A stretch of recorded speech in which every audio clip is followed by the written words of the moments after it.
तो अव्वल नंबर भागीरथ में बाप सुप्रीम सोल आया और बीज बो के वो रथ गया। क्यों गया उसका कारण मुरली में बताया। तो उस समय पूरा ज्ञान नहीं था तो टूट पड़े। कुछ आत्माएं बुद्धिवादी होती हैं और कुछ आत्माएं बुद्धिवादी नहीं होती हैं लेकिन भावनावादी होती हैं।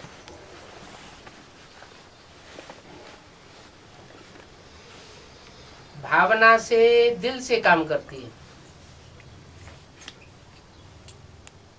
दिल कहो मन कहो तो मन है ब्रह्मा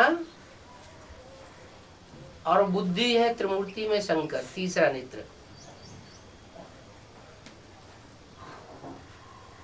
और संस्कार एक अलग तुरीय शक्ति है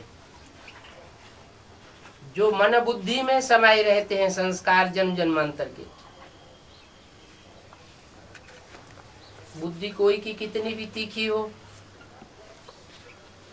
मन कितना ही प्रबल हो, लेकिन संस्कार पूर्व जन्म के अपना आकर्षण कर लेते हैं। संस्कार परिवर्तन होने से सारा ही परिवर्तन हो जाता है। लेकिन यहाँ तो रथ की बात है। विष्णु रूप जो संस्कार शक्ति है वो रथ नहीं बनती है, क्योंकि विष्णु कहा जाता है संपूर्ण देवता को। वो सहयोगिनी शक्तियों के रूप में रथ के भागीदार बन जाते हैं। राम और कृष्ण की जो सहयोगिनी शक्तियां हैं वही विष्णु स्वरूप है। संस्कार में जब पवित्रता आती है तो नई दुनिया स्थापन होती है, और संस्कार जब निर्बल हो जाते हैं तो पुरानी दुनिया बन जाती है। संस्कार शक्ति का कनेक्शन इन दो रथों से है, राम से और कृष्ण से। दोनों ही भाग्यशाली रथ तो हैं,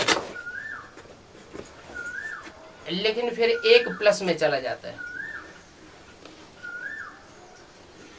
जीवन का लक्ष्य दिया गया है नर से नारायण बनना, नारी से लक्ष्मी बनना। बेसिक नॉलेज में हमें पता था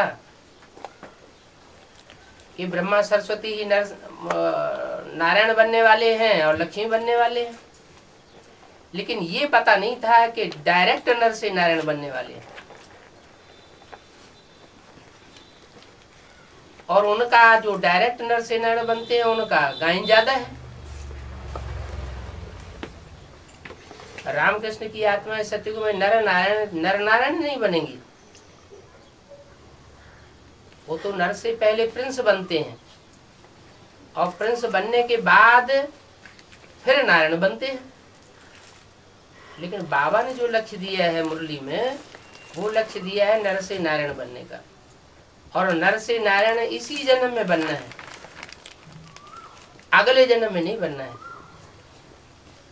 जो आत्माएं नर से नारायण जैसी, नारी से लक्ष्मी जैसी इसी जन्म में बनती हैं,